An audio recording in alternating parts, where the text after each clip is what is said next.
Alors bonjour tout le monde, bienvenue dans la zone GoCoach.tv. Cette semaine, j'ai avec moi Éric Gauthier et on répond à une question super importante. Quelle est l'importance de la formation pour un entrepreneur? La zone GoCoach.tv, c'est pour toi, entrepreneur ambitieux qui a compris que ton succès passe par l'éducation. Que de devenir un meilleur leader avec un mindset de gagnant te permettra de devenir un meilleur entrepreneur, de développer une entreprise où toi et tes employés pourront s'épanouir tout en faisant une réelle différence dans ta communauté. À chaque épisode, on traite d'entrepreneuriat, de leadership, de mindset, de communication et d'éducation. Je te remercie de passer quelques minutes avec moi aujourd'hui. Let's go!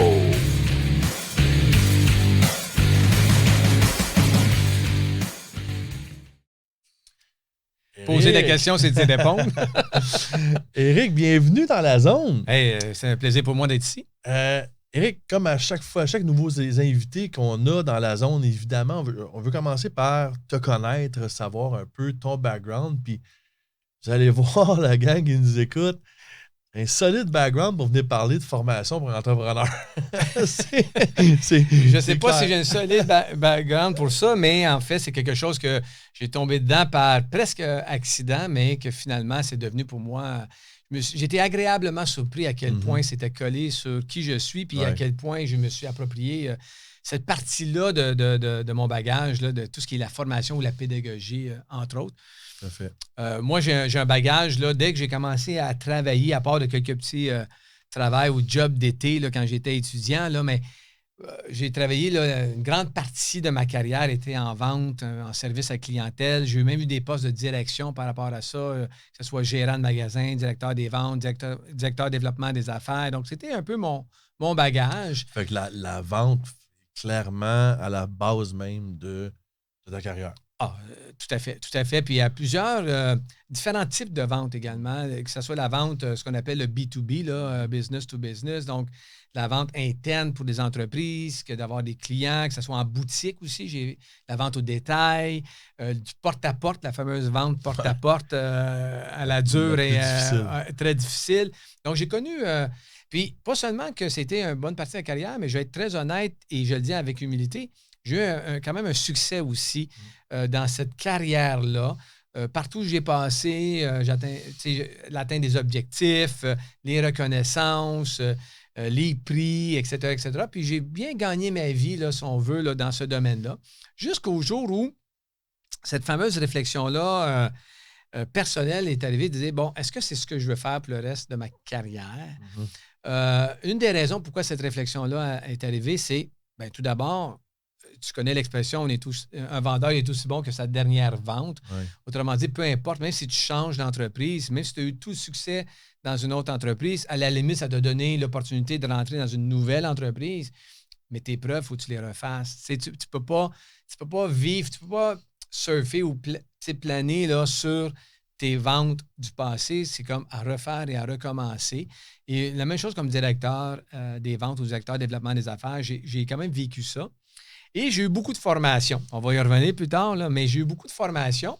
Des formations qui étaient en ligne à ce que je croyais, puis des formations que j'ai moins aimées, puis ça m'a fait réfléchir sur, justement, qu'est-ce que moi je pense de la vente? C'est quoi, moi, mon regard face à ça? Puis comme je l'ai dit, j'ai pas eu cette réflexion-là parce que ça allait pas bien. Là. Je l'ai eu malgré que j'avais un succès là, dans ce domaine-là. Et j'ai décidé de partir ma propre entreprise en formation, en coaching et en accompagnement pour les vendeurs, qui s'appelait à l'époque Formex Conseil. Je vais expliquer tantôt pourquoi je dis à l'époque, parce qu'elle a changé de nom à un moment donné, mais Formex Conseil, qui est dans le fond un diminutif de expert en formation, puis conseil, parce que, bon, je vais te donner des conseils là, par rapport à ma philosophie face à la vente. Je parle de ça parce que c'est ça qui était le début, si on veut, de la pédagogie ou de la formation. Okay. Pas parce que je donnais la formation nécessairement, mais ça me donnait l'opportunité de devenir enseignant en lancement d'une entreprise. Pourquoi? Parce que des contacts que j'avais m'ont mentionné qu'ils cherchaient un enseignant à Laval, donc dans un centre de formation à Laval, en démarrage d'entreprise, donc le programme, l'ASP, lancement d'une entreprise. Et un des critères pour pouvoir enseigner, comme ça prend un plombier pour enseigner la plomberie, puis un électricien pour enseigner l'électricité, bien, ça prenait quelqu'un qui avait démarré son entreprise pour enseigner le lancement d'une entreprise. Donc, vu que j'avais démarré la Formex Conseil, bon, ça m'a permis d'enseigner ça, puis de débuter l'enseignement en lancement d'entreprise. Et j'ai tombé en amour avec l'enseignement, oui. Le côté pédagogique, oui, mais l'entrepreneuriat également. Mhm. Donc, j'avais parti ma propre entreprise. Puis c'est pas parce qu'on part une entreprise qu'on est capable d'aider les autres à partir de leur entreprise. Mais moi, le mix des deux, là, honnêtement, je suis tombé sur mon X. Et quand on est en amour, bien, on s'investit énormément. Donc, je me suis beaucoup investi. Tout ce qui touche le démarrage d'entreprise, donc jury au concours aux entreprendre. J'étais membre du comité STA, qui est le soutien aux travailleurs autonomes. J'étais mentor pour futurs preneurs. Et j'ai travaillé pour Entrepreneuriat Québec, qui s'occupait de la formation, lancement d'entreprise, mais à travers le Québec et les îles de la Madeleine. Donc, j'étais président de leur conseil d'administration, mais également directeur de développement des affaires pour eux. Donc, ça m'a permis de me promener partout au Québec dans les centres de formation où ils donnent le cours lancement d'une entreprise. Et j'ai fait ça pendant plusieurs années. J'ai changé de centre de service scolaire à un moment donné. Je me suis rapproché de la maison, donc plus sur dans les basses Laurentides, précisément à Sainte-Thérèse.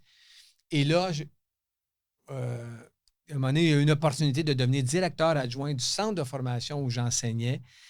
Et encore une fois, comme l'enseignement, j'ai été agréablement surpris à quel point j'étais sur mon X là aussi, parce qu'au lieu d'aider seulement mes élèves à moi, j'étais capable d'aider l'ensemble des élèves qui venaient dans ce centre de formation-là.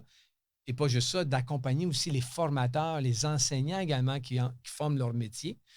Et aujourd'hui, je suis maintenant directeur d'un centre de formation qui est le centre de formation agricole de Mirabel. Et c'est assez particulier parce que l'agriculture, il ne faisait pas partie de mon bagage. Tu ne m'as pas entendu dire le mot agriculture depuis le début de ton podcast aujourd'hui, Éric. Et pourtant, je dirige une école présentement en agriculture. Mais c'est la preuve que lorsqu'on dirige un centre de formation, on n'est pas obligé d'être expert du contenu qui est enseigné dans ce centre-là. C'est la gestion de la pédagogie, la gestion de la formation, la gestion d'amener des élèves aussi, parce qu'en formation professionnelle, s'il n'y a pas d'étudiants, il n'y a pas d'école, il n'y a pas d'enseignants, puis il n'y a pas tout le reste. Donc, la gestion de tout ça, eh bien, je le fais là, depuis quelque temps déjà à Mirabel, au centre de formation agricole de Mirabel. Merveilleux. Quel beau parcours. Tu as parlé de lancement d'une entreprise. Les auditeurs réguliers savent que j'enseigne en lancement d'une entreprise à Sainte-Thérèse. Donc, nous, on s'est connus quand j'ai fait mon cours, mon ASP, lancement d'entreprise à Laval. Tu étais mon prof. Oui. Ça a connecté immédiatement. On est devenus collaborateurs. On a toujours resté en contact. On a fait un peu d'affaires ensemble. Puis bon, on a travaillé ensemble, puis à un moment donné, j'ai levé la main en disant écoute, si jamais tu as besoin d'un prof en lancement d'une entreprise, puis à un moment donné, le coup de téléphone est venu, puis bon. On savait qu'un jour, on travaillerait ensemble. Me voilà rendu dans l'équipe de lancement d'une entreprise. Voilà. Mais ça fait que on a des backgrounds qui se ressemblent un peu au niveau de la vente et ainsi de suite. Toi, tu as beaucoup plus d'expérience que moi en entrepreneurship que moi. Moi, j'ai une expérience qui est beaucoup plus au niveau de l'enseignement. Après ça, par la vente, sur l'enseignement de la vente. Mais c'est clair qu'en tant que prof, c'est difficile de dire que la formation n'est pas une place primordiale pour l'entrepreneur, mais j'ai le goût de virer ça de bord un peu.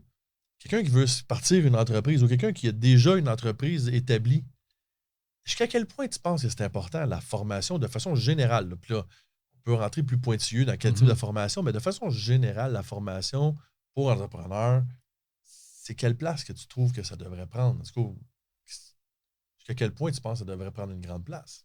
Et moi, je pense que c'est vital, la formation pour un entrepreneur. Autant dans la formation qu'il peut donner aux autres que la formation qu'il peut recevoir. Je pense qu'un entrepreneur doit se garder à jour sur tellement d'aspects. L'entrepreneur, là, il porte tous les chapeaux. Hein? C'est lui qui mène le projet. Il y a tellement à apprendre que je pense que de mettre de côté la formation, c'est de dire, moi, moi, j'appelle ça des entrepreneurs casino. Ils ont mis 25 cents dans la slot machine puis ils espèrent d'avoir 3 sets. Puis l'entrepreneuriat, ça ne fonctionne pas comme ça. C'est pas, oui, il y a des convergences, puis oui, il y a un peu de chance des fois dans ce qu'on fait, mais je pense qu'on fait notre chance si on met la formation de l'avant premièrement dans notre propre vie. quand je dis ça, je parle du développement personnel de l'entrepreneur parce que je vais peut-être surprendre tes auditeurs, Éric, mais les gens achètent l'entrepreneur bien avant d'acheter l'entreprise. Fait que si tu n'as pas travaillé sur toi-même, tu vas avoir beaucoup de difficultés que les gens adhèrent à ton produit ou à ton service ou peu importe le projet. Ouais. Donc, il faut vraiment que toi-même tu sois formé. Oui, on peut rentrer dans le détail dans les différents types de formations, mais je pense que un entrepreneur ne peut pas se permettre de mettre de côté la formation. Il ne peut pas se permettre ça. S'il le fait, il s'en va simplement du côté guest. Puis, c'est ça, je pense que beaucoup de gens préconisent la méthode apprendre sur le tas. Mm-hmm. OK, au moins, tu comprends que tu as des choses à apprendre, mais il me semble que, de un, tu risques de faire un peu moins d'erreurs, puis de deux, ça risque de... La courbe d'apprentissage, ça va être plus courte. Oui, puis j'ose dire, un n'empêche pas l'autre. Dans le sens, c'est pas parce que tu vas apprendre par les obstacles, les erreurs, tu sais, quand on se pète le nez en affaires, tu le sais très bien, ça arrive. Puis, dans le fond, il y a quelqu'un qui a déjà dit, moi, dans le fond, je perds jamais, parce que quand je gagne, puis quand je perds, j'apprends. Fait que dans le fond, je perds jamais. Fait que, tu sais, fait que ça, c'est un fait, c'est là, mais c'est la combinaison de la formation que tu vas aller chercher, peu importe de la manière que tu vas aller chercher, qui colle aussi à ta réalité, parce que c'est pas tout le monde qui peut se permettre un temps plein à l'université. Moi, j'ai eu la chance d'aller au HEC, mais c'est pas tout le monde qui peut se permettre ça. Nous, on enseigne moi, j'ai enseigné, toi, tu enseignes encore en lancement d'une entreprise. Sérieusement, c'est une formule que je pense que c'est très difficile de dire, bien, ça ne fit pas dans mon horaire, là, à 2 soirs semaine, ou à 2 jours semaine, en ligne ou en présentiel, avec du coaching individuel. Et cet aspect-là n'est pas à négliger, là, le coaching individuel, parce que la théorie est une chose, mais après ça, de comment moi je le mets en pratique lundi matin, c'en est une autre. C'est clair, puis il n'y a aucun athlète de haut niveau qui n'a pas plusieurs coachs. Exact. C'est évident. Donc, coach de nutrition, de sport, de psychologie. De préparation mentale. Tous les athlètes de haut niveau. Fait que pour moi, un entrepreneur est un athlète. Il se doit de voir le développement de son entreprise comme percer dans un sport. Donc, j'arrive, tout le monde arrive à un stade où est-ce que, là, il faut que je passe au prochain niveau. Pour moi, de systématiser la formation, c'est là que c'est important. Puis c'est pour ça que je pars la plateforme GoCoach.tv. C'est à ça que ça sert. Ça sert à systématiser le tout. Ça sert à avoir autant de variété que possible dans les types de formations parce que tout le monde est un peu à des places différentes. Tout le monde se part une entreprise. OK, fine. Mais il y en a qui sont déjà des bons vendeurs, puis d'autres que la vente, ils n'ont jamais fait ça de leur vie. Il y en a qui le marketing, c'est naturel, puis d'autres que le marketing, c'est zéro puis une barre, puis il y a plein d'affaires à apprendre. Puis il y a une tonne d'affaires à apprendre. C'est pour ça que je vais chez différents experts. On vient d'enregistrer ensemble une série de formations sur les profils Nova parce que tu es à travers tout ça un expert Nova, formé, qui travaille longtemps avec justement la compagnie qui prépare ces profils-là. Fait que juste là, on pourrait en parler pendant 5 heures des profils Nova, mais l'idée dans ça, c'est que ça fait partie d'un processus d'apprendre à se connaître, puis de travailler, puis de savoir quel genre de leader qu'on est, quel genre de personne, ce qu'on a nos forces, nos angles morts. Fait que là, en tant qu'entrepreneur, j'adore quand tu dis ça, on ne peut pas se permettre. Je pense que ça peut coûter tellement plus cher de ne pas chercher à s'améliorer. Puis toi, là, tu as déjà eu des coachs qui ont travaillé avec toi dans le développement de ton entreprise. Quelle place ces coachs-là, quelle différence qu'ils ont faite dans ta vie, ces coachs-là? Bien, tu l'as mentionné tantôt, ils font, entre autres, d'éviter certaines erreurs. On gagne du temps et on apprend. Je vais donner un exemple concret, Éric, de l'importance de la formation. Tout le monde va être d'accord avec nous que les tendances changent. Il n'y a personne qui va nous obstiner là-dessus de dire non, les gens qui magasinaient les années 30, c'est la même façon qu'ils magasinent aujourd'hui en 2020, ou peu importe quand les gens écoutent l'émission. C'est impossible. Donc, les tendances ont changé. Ma mère ne magasine pas de la même façon que moi j'ai magasiné puis que mon fils magasine aujourd'hui.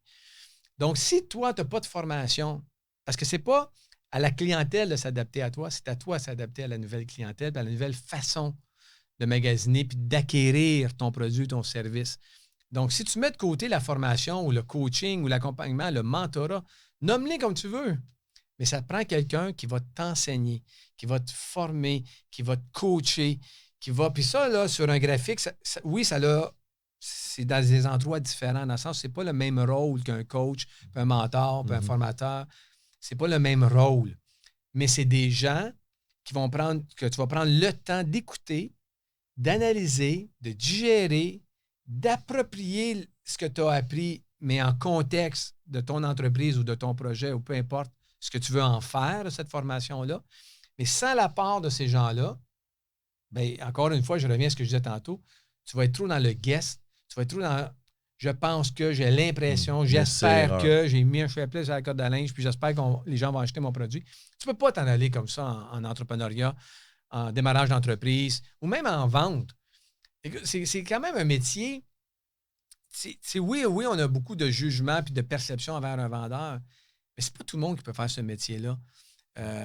Puis la différence entre un entrepreneur et un vendeur, parce que je sais qu'il y a des entrepreneurs qui nous écoutent qui pensent que moi, je ne fais pas de vente. Là. Moi, ça m'a toujours fait rire parce qu'on en fait à tous les jours, de toute façon, de la vente. Tout le temps. Qu'on soit vendeur ou entrepreneur, on en fait. Tous ceux qui sont en couple, ils ont fait au moins une vente dans leur vie. C'est de convaincre l'autre d'être en couple avec eux-mêmes. Mais on en fait à tous les jours de la vente. Mais un entrepreneur, bien, il vend son projet. Il vend même à ses employés. Parce que la dernière chose que tu veux de tes employés, c'est qu'ils soient là pour la paye, qu'ils soient là pour la cause. Tu le vends à tes ressources humaines, tu le vends à ton banquier, tu le vends à tes partenaires, tu le vends avec tes investisseurs et tu le vends à tes clients, ton produit, ton service. Donc, tu en fais de la vente. Et ce métier-là, c'est pas tout le monde qui peut le faire. Puis, même si tu as un profil propice à ça, mais la formation va juste venir t'aider à t'améliorer. Moi, dans ma vie personnelle, puis je termine en répondant à ta question, mais ils ont eu quand je disais tantôt que j'ai changé le nom de mon entreprise, puis j'ai changé la formule de mon entreprise, mais c'est un coach d'affaires qui m'a aidé à faire ça. C'est un autre coach qui m'a aidé aussi, éventuellement, d'arrêter un bail, puis d'y aller en coworking, puis que chacun travaille de chez lui, parce qu'aujourd'hui, ça, c'est beaucoup plus payant que de mettre 8 à 10 000 par mois. Je mettais 8 à 10 000 par mois en frais fixes dans une entreprise de service. Donc, c'est un coach qui m'a montré les chiffres, qui m'a montré comment le réfléchir, comment... Puis, tu sais, il y a quelqu'un qui a déjà dit, c'est quand je pense que je sais tout que je réalise que je ne sais rien. Puis, je pense que c'est dangereux. Puis, je prends le temps de le dire. C'est dangereux si quelqu'un nous dit, moi, je n'ai pas besoin de formation, moi, y arriver tout seul. Ça, c'est très kamikaze. Je pense que c'est dangereux de dire ça. C'est plus proche de la loterie, finalement, que d'entrepreneuriat. Moi, je vais aller peut-être une coche plus loin. Je pense que la planification et la systématisation de ta formation doit faire partie de ton plan d'affaires. Ben oui. Littéralement. Parce que tout le monde, il y a des plans d'affaires qui se font sur le coin d'une napkin, puis il y a d'autres plans d'affaires qui prennent 40 pages. C'est pas tout le monde qui met la même énergie, la même sérieux sur le plan d'affaires, mais l'idée d'un plan d'affaires, c'est qu'il y a une idée en arrière de ça, une idée d'affaires, puis je vais le fabriquer comme ça, je vais le vendre de même, puis là, ça me donne une business. mais à travers ça, OK, mais de dire, OK, là, il y a ça que je connais pas, on va aller chez de la formation, on va aller chez de l'air, on va aller chez un coach ou carrément le donner à l'externe, faire par quelqu'un d'autre, prendre ces décisions-là, mais de systématiser, de planifier ta formation à travers ça. Tu mets les chances de ton bord. Ben oui, tout à fait. Dans le fond, c'est que tu permets à ton idée d'affaires de devenir une opportunité d'affaires. Méchante distinction. Méchante distinction. Parce que des idées, on en a à tous les jours, des idées. On peut passer devant un local vide, toi puis moi, on va dire, on ferait une crèmerie ici. On peut avoir des idées toute la journée, mais une opportunité est une idée qui a été validée. Et comment on peut le valider? Mais c'est à travers d'un modèle d'affaires, d'un plan d'affaires, mais aussi de l'accompagnement puis de la formation qui nous aide à faire un modèle d'affaires qui tient la route. Moi, j'ai eu comme client, à un moment donné, une entreprise qui a dit « Hey, j'aimerais ça refaire mon modèle d'affaires. » C'est une entreprise qui était là depuis quelques années, mais qui stagnait un petit peu. Et il a acheté de la formation, parce que ma compagnie Formex est devenue Groupe Formex, parce que je me suis entouré de plusieurs experts avec moi pour justement accompagner les gens, les entrepreneurs. Et puis, lorsqu'on a fait son modèle d'affaires, il a complètement changé son modèle d'affaires en étant toujours dans le même domaine. Et c'est là qu'il a pu faire un step. Puis, je vais aller plus loin que ça, même de réaliser qu'il faut vendre notre entreprise ou complètement changer notre entreprise, bien, tant mieux si la formation nous a fait réaliser ça au lieu de... Parce que 85 % des entreprises, Éric, vont tirer la plug à l'intérieur des 2 premières années. Puis je prends le temps de dire que c'était pas parce que c'était un mauvais produit ou un mauvais service. C'est pas l'erreur, c'est pas le produit ou le service. C'est pas l'idée, l'erreur. C'est qu'elle n'a pas été validée par une formation, par le temps qu'on a pris pour faire un vrai modèle d'affaires. Et qu'est-ce qui a fait que 15 % ont resté? Bien, ça s'apprend, ça. Qu'est-ce qui fait qu'un projet est viable et rentable? Bien, ça s'apprend, ça. Qu'est-ce qui fait que je peux avoir de la rentabilité puis un projet qu'après 2 ans, je peux congédier mon patron puis de vivre ma propre entreprise? Bien, ça s'apprend, ça aussi. Fait que c'est pas vrai que ça va venir tout seul, comme tu dis, je vais gratter. Sinon, achetez-vous un 6,49, là. Puis si vous gagnez, bien bravo, vous allez pouvoir... Parce que ceux qui sont indépendants financièrement sont de l'autre côté de travail autonome et employé. Hein, on connaît tout le cadran du cash flow. Le cadran du cash flow. Donc, c'est soit des investisseurs ou des entrepreneurs. Dans le principe que vaut mieux 1% de 100 personnes que 100% de mes propres efforts. C'est ça qui vient payant. Bon, mais ça, là, de passer de ce côté-là, là, c'est pas un coup de chance. C'est planifié puis ça s'apprend. Ça s'apprend. Ça s'apprend. Je pense que ça met une belle conclusion au sujet d'aujourd'hui. Ça s'apprend. Voilà. Peu importe ce que tu veux faire, ça s'apprend. Oui. Il y a quelqu'un quelque part qui est passé par là. Des fois, ça peut prendre un coaching, paf, tu as appris tout ce que tu avais à apprendre de cette personne-là pour passer à un autre coaching. Ça peut être une formation, ça peut être, une série, peu importe. Mais tout ce que tu as besoin de savoir, ça s'apprend. Et ben, ça ne s'apprendra pas tout seul. Il faut que tu le systématises, il faut que tu le rentres dans ta planification. Tout à fait. Tu dois investir du temps dans ta semaine. Ne serait-ce que du temps en conduite. Hein? Oui. Moi, pris dans le trafic, il n'y a rien là. J'écoute un podcast de plus, puis je fais plus de formation. Je fais beaucoup de routes. Là. Enfin, je m'en vais à Chicoutimi en fin de semaine. Ben, écouter des podcasts, écouter des formations. Moi, j'aime beaucoup aller chercher des conférences sur YouTube. Puis, j'aime beaucoup. Ça roule mon cerveau, ça nourrit mon cerveau pendant que je fais de la route. Bien sûr. Fait que d'utiliser le temps au lieu d'écouter des niaiseries ou d'écouter tout le monde s'astiner des fois. Bon, parler de sport, c'est peut-être mais aller écouter quelque chose de plus intéressant au niveau de ton développement, ça peut vraiment faire une différence. Fait que la planification là, que tu dis dans la semaine est tellement importante de le mettre parce que ça va faire en sorte qu'au lieu de travailler avec une montre et un calendrier, tu vas travailler avec une boussole. Ça te dit, moi, je veux m'en aller par là, puis pour aller par là, ben, j'ai besoin, entre autres, d'une formation. Peu importe la formule, peu importe qu'elle soit en ligne, qu'elle soit par des podcasts, un livre, une formation dans une classe, peu importe la formule, mais de le prioriser puis de le planifier, ça fait en sorte que tu vas te rendre à la destination, ce qu'on appelle là, ton fameux nord, là, ton fameux destination, et tu vas le planifier parce que tu planifies plus avec une boussole qu'avec un... Bon, mais à 8 heures, j'ai un rendez-vous avec un tel, puis à 10 heures, j'ai un rendez-vous avec un tel. Donc, de te planifier comme rôle d'entrepreneur, la formation, pour moi, ça devrait être le lundi matin, tu devrais savoir qu'est-ce qui est planifié cette semaine pour te former, pour devenir un meilleur entrepreneur. Génial. Donc, justement, les 2 derniers épisodes de la zone portaient sur la création d'habitudes, sur le changement d'habitude, le changement d'identité. Donc, puis tu as bien dit... tu le rajoutes dans ton rôle d'entrepreneur, celui de se faire former. Donc, rentre-le dans ton identité. Je pense que un des points les plus puissants que tu peux avoir dans ton identité, dans tes croyances, c'est d'être convaincu que tu peux tout apprendre. Si tu peux avoir dans tes croyances que tu es convaincu que tu peux tout apprendre, ben, rendu là, tu vas pouvoir juste faire les gestes, puis l'apprendre, puis apprendre, puis avancer, puis avancer. Puis à un moment donné, ben, tu vas te virer de bord dans quelques années, tu vas te dire comme wow, j'en ai fait du chemin. Tu sais. Ben, c'est ça, c'est un pas à la fois, c'est une formation à la fois, c'est un podcast de la zone à la fois. Et voilà. Et voilà. Fait que s'il y a quoi que ce soit dans ce qu'on vient de jaser, qui te fait vibrer, qui te fait triper, qui allume quelque chose dans le toi, qui vient chercher des émotions, partage le podcast, partage cet épisode-là avec les gens qui t'aiment, avec les gens que tu penses que ce message-là pourrait les aider puis résonner avec eux autres aussi. Que tu l'aies écouté en vidéo sur YouTube ou en audio sur Spotify, Google Podcast, n'importe quelle autre plateforme, tu peux le partager. Tu peux maintenant aussi t'inscrire pour recevoir les alertes à chaque nouveau épisode. À chaque lundi matin, on a un épisode de La Zone qui sort. Sur ce, la gang, je vous adore.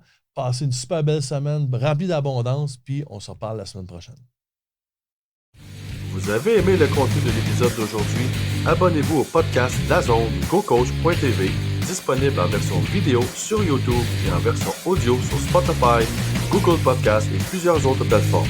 Suivez-nous également sur Facebook en tant que membre du groupe La Zone GoCoach.tv. Vous pourrez recevoir des nouvelles exclusives et interagir avec moi, le coach. Passez une super belle journée remplie d'abondance.